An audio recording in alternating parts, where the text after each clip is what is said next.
So the person who I think of for inspiration is a time when I was very nervous about starting a new life, and that was when I moved to California.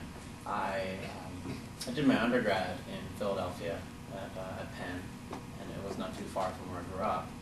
And for grad school, I was coming to California, and I was actually going to be the first person in my family to ever not be in Philadelphia, anywhere other than Philadelphia.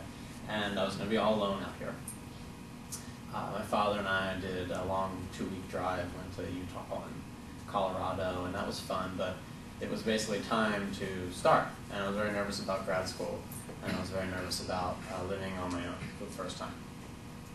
When I got to orientation, I randomly sat next to someone, and he turned out to be my best friend in school. And he asked me how long I had been in here, he said, and I thought he just meant Stanford. and I replied, I've been here for 1 day after taking 2 weeks to come out with my father. And then I turned to him, like, how long have you been here? And he said 1 day, and his 1 day meant the United States. He came from India, and he knew nothing about Stanford, knew nothing about the United States. He just filled out a form online and thought Stanford was a good school and got in, and the next thing he knew, he was sitting next to me at orientation. 30 seconds?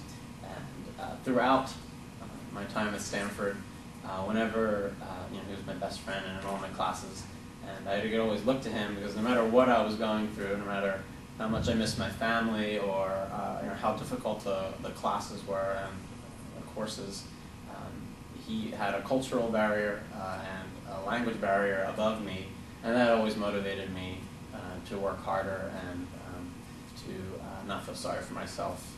And so the lesson is that you can look to others for inspiration, I think, and also finding a companion can help you get through things that otherwise seem difficult.